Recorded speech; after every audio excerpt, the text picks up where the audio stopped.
हुआ है, जिनमें से अमिताभ बच्चन, कबीर बेदी, डैनी, मशहूर फिल्मकार महेश भट्ट साहब भी शामिल हैं। परवीन बॉबी के बिग बी ने इस रिश्ते को स्वीकारा नहीं कभी भी, लेकिन बाकी कलाकारों ने परवीन और उनके रिश्ते को मुहर जरूर लगाई थी। दरअसल परवीन बॉबी के निजी जिंदगी के बारे में मैं बहुत कुछ बताना चाहता हूं आज इस वीडियो में। परवीन का जन्म 4 अप्रैल 1954 को हुई थी और मौत 20 जनवरी 2005 को मुंबई में हुई थी। आज भले ही परवीन बॉबी इस दुनिया में नहीं है, लेकिन आज भी हम उनकी अदाकारी के लिए उनको याद करते हैं। मेरे पास सब कुछ है, सिर्फ जिंदगी नहीं थी। ये कहिए कि उनका बोल्ड चेहरा और अदाकारी आज भी हमें भाता है।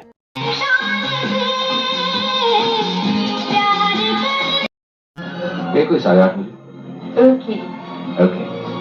मैं कुमार जीवन, आप देख रहे हैं कुमार जीवन चैनल। दोस्तों, परवीन बॉबी की पर्सनल लाइफ किसी से छुपी नहीं है। दुर्गा, तुम्हारा प्यार मेरे साथ है।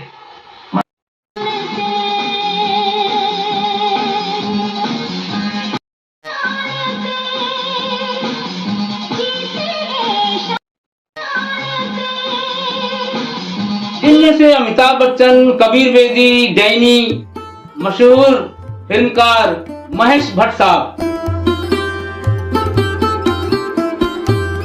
परवीन बॉबी के प्यार के चर्चे खूब रहे।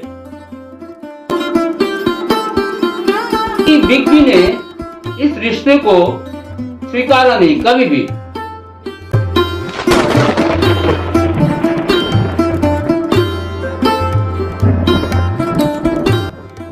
लेकिन बाकी कलाकारों ने परवीन और उनके रिश्ते को मुहर जरूर लगाई थी।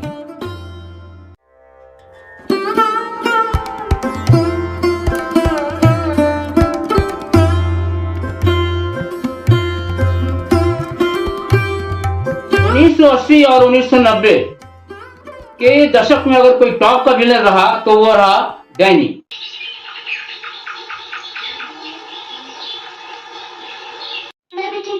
ठाकुर साहब भी ठीक है चाचा जी, लेकिन आजकल आप हम पर शक करने लग गए हैं। जाएगी जाने मन, लेकिन मेरे प्यार की कश्ती। डैनी फिल्मों में आते ही बिल्कुल हलचल मच जाया करती थी और वो अपने सामने वाले को मात दे दिया करते थे। ये खूबी थी डैनी साहब में। लेकिन परवीन बॉबी को डैनी से प्यार हो गया था। दोनों को साथ साथ जाना, एक साथ घूमना पेपर में खूब छपता था, मैगजीन में उस वक्त खूब छपा करता था दोनों के प्यार के रिश्ते। लगभग दोनों 4 साल तक पर्सनल रिलेशनशिप में रहे। ये बात मैं नहीं कह रहा हूं, ये बात डैनी साहब ने ही अपने एक इंटरव्यू में कहा था।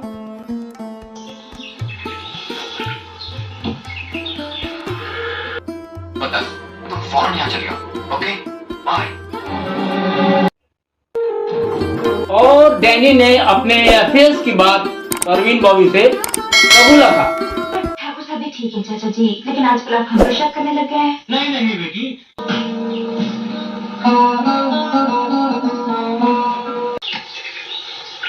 डैनी ने यह भी कहा कि परवीन के साथ बीते हुए दिन आज भी याद आते हैं, बहुत बेहतरीन थे।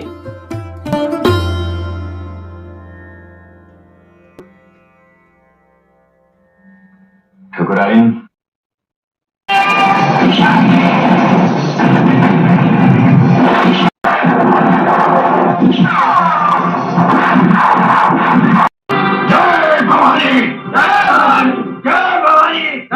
परवीन बॉबी का जन्म जूनागढ़ गुजरात में हुआ था।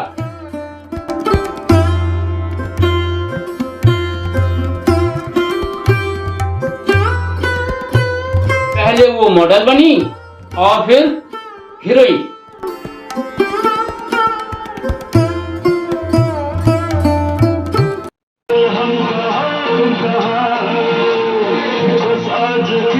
किसका आखिरी वक्त आ गया ये मैं तुम्हें बताऊंगा। तो आखिर तुम लोग यहां तक आ ही गए। 1972 में 1972 में परवीन बॉबी ने मॉडलिंग शुरू किया था और 1973 में उनकी पहली फिल्म से उन्होंने अपना डेब्यू किया था। फिल्म का नाम था चरित्र। परवीन बॉबी का असली नाम था परवीन वली मोहम्मद अली खान बॉबी। परवीन बॉबी के रिश्तेदार मुसलमान थे, लेकिन परवीन बॉबी ने ईसाई धर्म को अपनाया था। तब 1972 से 1988 तक परवीन बॉबी ने बेतहाशा काम किया और बड़े एक्टरों के साथ काम किया। मैं तुमसे प्यार करता हूँ। तुम किसी से प्यार नहीं करते विनोद। शीतल रुक जाओ शीतल। परवीन बॉबी की वो फिल्में थी दीवार, नमक हलाल, अमर अकबर एंथोनी, शान। यहाँ तक कि परवीन भारत की सबसे खूबसूरत एक्ट्रेस से माना जाने लगा था। 1988 में आई आकर्षण, 1986 में अविनाश, 1986 में बॉन्ड 303 और 1985 में सितमगर। फिर आया 1985 में अमीर आदमी गरीब आदमी और 1985 में कर्म युद्ध, 1984 में बद और बदनाम, 1983 में रंग बिरंगी और 83 में अब एक और फिल्म आई थी चोर पुलिस। 1983 में और फिल्में थी अर्पण, 83 में रजिया सुल्तान और 83 में जानी दोस्त। ये सब 83 की फिल्में थी, 1983 की। और उसके बाद सुपर हिट के साथ उन्होंने काम किया। जो हीरो थे अमिताभ बच्चन, उनके साथ महान, नमक हलाल, मेरी आवाज सुनो, क्रांति और द बर्निंग ट्रेन, शान और 1978 में सुहाग, आहुति, 1980 में दरिंदा, मस्तान दादा, आहुति, 1975 में दीवार, 1974 में त्रिमूर्ति, 1974 में मजबूर। दोस्तों 55 फिल्मों का नाम तो हमें याद है और कितनी सारी फिल्में होगी हिट जो मैं अभी मुझे ध्यान नहीं, मैं बताना नहीं सकता। अपने करियर के दौरान परवीन एक गंभीर हीरोइन के तुलना में ग्लैमरस हीरोइन का रोल अच्छी तरह निभाती थी। इसका मतलब ये हुआ कि तुम्हें भी किससे प्यार हो गया? देना। हाँ मुझे तो हो गया है ना।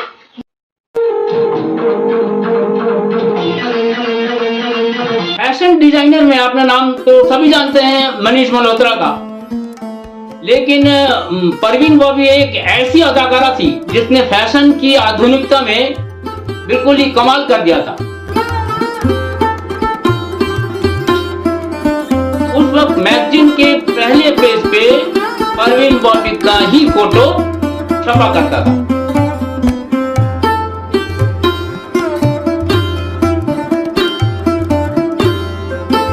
अगर एक फिल्मों में कई हीरोइन थी, मान लीजिए 3 हीरोइन है, मल्टीकास्ट हीरोइन, मल्टीकास्ट हीरोज, तो उसमें परवीन बॉबी बिल्कुल अलग दिखती थी और किसी से कम भी नहीं देखा करती थी।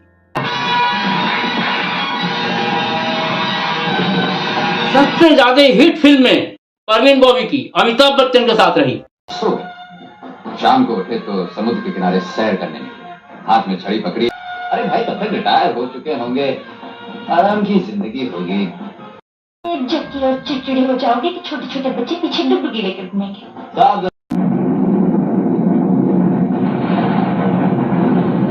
एक और फिल्म थी दीवार। वरना लोगों को शक हो जाएगा, हम शाम होते ही यहाँ से चले जाएंगे। अगर किसी फिल्म में परवीन बॉबी सहायक की भूमिका होती थी, सहायक हीरोइन, तो भी वो हीरोइन पे हमेशा हावी रहा करती थी। पकड़ लो। एक फिल्म आई थी क्रांति। क्रांति में परवीन बॉबी ने क्या मस्त एक्टिंग किया था, आइए देखते हैं। और कहता है कि मेरा बाप मर गया है, मैं पूछती हूँ, कौन कहता है कि मेरा बाप? ठीक कहा आपने, राजकुमारी है। डैनी के साथ परवीन का 2 साल का रिश्ता था और 2 साल बाद रिश्ता इनका टूट गया था। 2 साल बाद कबीर बेदी के साथ इनका प्यार का रिश्ता जुड़ा था। लेकिन कबीर बेदी पहले से शादीशुदा थे। कबीर बेदी ने एक इंटरव्यू में यह कहा था कि हाँ, परवीन मेरी जिंदगी में आए थे और मुझे परवीन से प्यार हो गया था। उस वक्त कबीर बेदी को उनके वाइफ से परवीन के कारण दूरियां भी आने लगी थी। तो जब ये दूरी आ गई थी, खालीपन था कबीर बेदी के जीवन में, तो परवीन बॉबी का एंट्री हो गई। परवीन बॉबी कबीर बेदी के प्यार में इस तरह पागल थी, कबीर के साथ इटली भी चली गई थी।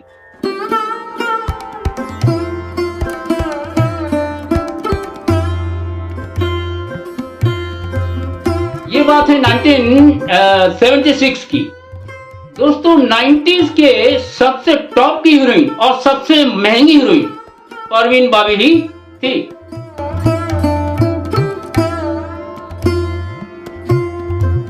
परवीन बॉबी अपने प्रोफेशनल लाइफ में तो हिट रही, लेकिन पर्सनल लाइफ में वो फ्लॉप रही, क्योंकि उन्होंने किसी से शादी नहीं की। जब कबीर बेदी से परवीन बॉबी अलग हो गई तो इनके लाइफ में एक फिल्म मेकर की एंट्री हुई जिनका नाम था महेश भट्ट।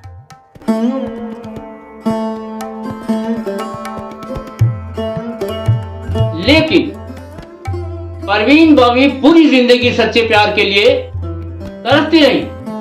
उनको जीवन का सच्चा प्यार नहीं मिला।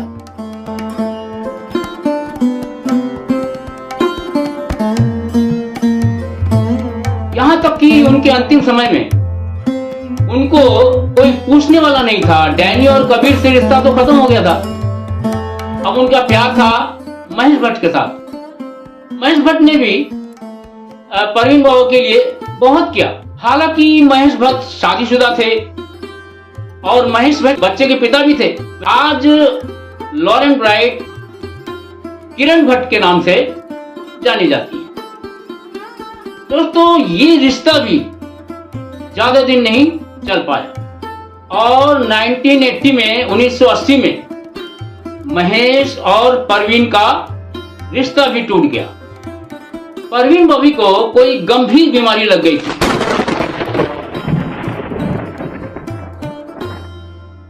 बीमारी का नाम था पैरानोड सिजनोफेरिया, दिमाग की बीमारी थी। ये एक बहुत ही गंभीर बीमारी है जिसका इलाज बड़े मुश्किल से उस वक्त हुआ करता था। अब तो दवाइयां आ गई है, उस वक्त बहुत दिक्कत था। अगर ये बीमारी परवीन बॉबी को नहीं हुई होती तो आज हमारे बीच वो जिंदा होती। ठीक कहा आपने, राजकुमारी है, क्रांति जिंदा। इस बीमारी के चलते एक बार परवीन बॉबी आधे कपड़ों में सड़क पे भागने लगी थी। इस बीमारी में इस दौरान परवीन बॉबी का वजन भी काफी बढ़ गया था। इस बीमारी में परवीन बॉबी का पैर भी काम करना बंद कर दिया था, जिस कारण कई अंगों ने काम करना बंद कर दिया था। परवीन अपनी खूबसूरती भी खो चुकी थी। डॉक्टर ने इलेक्ट्रॉनिक शॉक देने का कहा तो शॉक के अलावा और कोई विकल्प था ही नहीं। लेकिन महेश भट्ट शॉक के खिलाफ थे। तभी इस वजह से कबीर बेदी ने, डैनी ने इन पे आरोप भी लगाया महेश भट्ट पे। तो उनका ये कहना था कि समय पे परवीन बॉबी का इस्तेमाल किया और अपने फायदे के लिए, और परवीन जब वो चाहते हैं कि परवीन ठीक ना हो, ऐसा लोगों ने कहा, लेकिन बात ऐसी थी नहीं। उधर परवीन बॉबी की हालत बदतर से बदतर होती जा रही थी। वो दवाई भी खाना बंद कर दी थी। परवीन को एक बीमारी हो गई थी हर इंसान पे शक करने का। इवन वो महेश भट्ट पर भी शक करते थे। दवाई खाने के पहले महेश भट्ट को कहते थे पहले आप खाओ, तो एक आध बार महेश भट्ट ने कोल्ड ड्रिंक के साथ या चाय के साथ दवाई भी खाई थी, तब जाकर के परवीन बॉबी ने उस दवाई का उपयोग किया था। शक की बीमारी थी उनको। परवीन बॉबी को ठीक होना बहुत ही मुश्किल लग रहा था। परवीन बॉबी को ठीक होने की संभावना बहुत कम हो गई थी। डॉक्टर ने भी जवाब दे दिया था। तो महेश भट्ट साहब परवीन को लेकर के बेंगलुरु चले गए इलाज के लिए। महेश भट्ट को ऐसा लगा कि एक नया माहौल होगा, नए लोग होंगे, नई बातें होंगी, तो शायद फर्क पड़े। लेकिन दोस्तों, बीमारी जस के तस रही, कोई फर्क नहीं हुआ। परवीन बॉबी में कोई बदलाव नहीं आया। जैसे वो मुंबई में थी वैसे ही बेंगलुरु में। कुछ समय बाद महेश भट्ट परवीन बॉबी को बेंगलुरु में छोड़ के वापस आने लगे मुंबई। महेश भट्ट अपने पत्नी के पास मुंबई आ गए थे, क्योंकि डॉक्टर का कहना था महेश के परवीन के पास रहने से ही परवीन की बीमारी और बढ़ रही है, ऐसा डॉक्टर ने कहा था। उस वक्त महेश भट्ट ने एक कहानी लिखनी शुरू करी थी, नाम था अर्थ। ये कहानी महेश भट्ट के अपने जीवन पर आधारित थी। जब महेश भट्ट परवीन बॉबी को छोड़ करके मुंबई आ रहे थे, लेकिन परवीन बॉबी महेश भट्ट को छोड़ने के लिए तैयार नहीं थी। परवीन ने महेश भट्ट से कहा, तुम या तो मुझे चुन लो या डॉक्टर को। ये बात सुन के महेश भट्ट को यह अंदाज हो गया कि परवीन का और मेरे रिश्ते का अंत आ गया है। क्यों? कि महेश भट्ट को परवीन को छोड़ के जाना ही था। एक दिन महेश भट्ट आधी रात को परवीन को छोड़ के घर से निकल गए। परवीन को जब पता चला तो वो आधे कपड़ों में रास्ते पे, सड़क पे उनके पीछे भाग रही थी, लेकिन महेश भट्ट नहीं रुके, वो मुंबई आ गए। ग्लैमर की जिंदगी जीने वाली परवीन बॉबी को आखिरी वक्त अंधेरा और तन्हाई में गुजारना पड़ा। इलाज पूरा हो जाने के बाद परवीन बॉबी भी मुंबई वापस आ गई अपने घर, और मुंबई आने के बाद बिल्कुल तन्हा सा रहने लगी। कोई नहीं था उनके आगे पीछे। इन दिनों वो अपने घर में अकेले रहने लगी। सबसे बड़ी गलती यही थी कि वो अकेले अपने घर में रहने लगी। तमाम इलाज होने के बाद भी परवीन की हालत बिल्कुल नहीं सुधरी।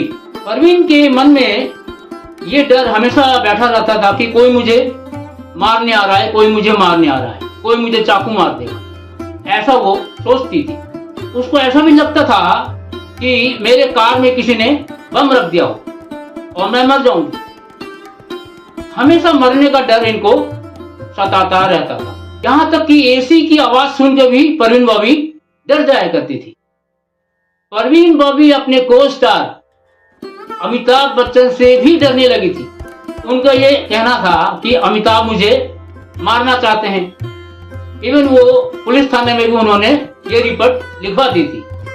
परवीन बॉबी ये सोचती थी कि अमिताभ बच्चन परवीन बॉबी के पीछे गुंडा लगा रखे मारने के लिए। ये भी कहना था परवीन बॉबी का। परवीन की ऐसी हालत देख के अगल बगल के लोगों ने, रिश्तेदारों ने परवीन को कमरे में ही बंद रखने का एक प्रोग्राम बनाया कि भाई इनको कमरे में ही बंद रखा जाए। उन्हें मीडिया और पब्लिक की नजरों से दूर रखे जाने का प्रोग्राम था। परवीन बॉबी की प्रॉपर्टी मुंबई के अलावा जूनागढ़ में भी है। जूनागढ़ जहां उनका जन्म हुआ था, गुजरात। मुंबई में जुहू में रोवेरा अपार्टमेंट में उनका घर है। बाद में देखा गया परवीन बॉबी के गुजर जाने के बाद इनके अकाउंट में करीब 20 लाख रुपए पड़े थे। परवीन बॉबी अंतिम समय में व्हील चेयर पर चढ़ती थी, क्योंकि उनके पैर में, एक पैर में बीमारी हो गई थी, जिनसे उनका पैर नहीं उठता था, तो जिस कारण उनको व्हील चेयर का इस्तेमाल करना पड़ा था। पैर की वो बीमारी थी गैंग्रीन। परवीन बॉबी के किडनी और कई अंगों ने काम करना बंद कर दिया था। एक तो उनको डायबिटीज था और पैर की बीमारी भी हुई थी गैंग्रीन, इसलिए वो कहीं आ जा नहीं पाती। बंद कमरे में परवीन बॉबी ने कब दुनिया को अलविदा कहा किसी को पता नहीं चला।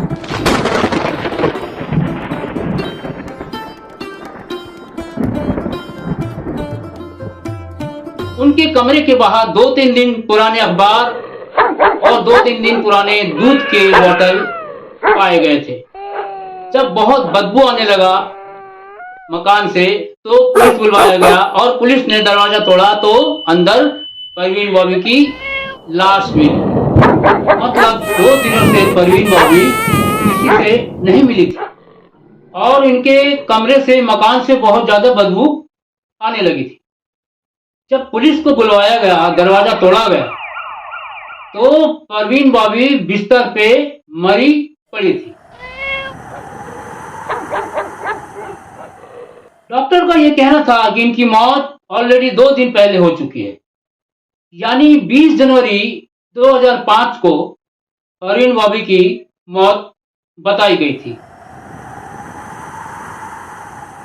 वैसे तो परवीन बॉबी मुस्लिम थी, लेकिन परवीन बॉबी ने ईसाई धर्म को अपनाया था। परवीन बॉबी के रिश्तेदार मुसलमान होने के कारण इनको, परवीन बॉबी को दफनाया गया था।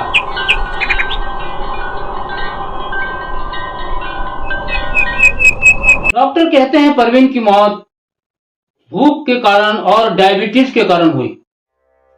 पोस्टमार्टम की रिपोर्ट आई तो पता चला कि 2-3 दिनों से कुछ खाया ही नहीं। अंतिम समय में परवीन बॉबी के अंगों ने काम करना बंद कर दिया था। दोस्तों, ऐसा हमदर्द शायद ही कोई होगा जो अपनी प्रॉपर्टी का 80% गरीबों को दान में दे दिया था। बाकी 10% परिवार के लोगों के रिश्तेदारों का नाम कर दिया था और बाकी 10% उन परिवारों को कर दिया था जो बहुत ही बेसहारा है। एक खूबसूरत अदाकारा की अनजाने में मौत आ जाना बहुत दुखद है, लेकिन मौत तो सभी को आती है और एक न एक दिन आना ही, ये सत्य है, ये नकारा नहीं जा सकता।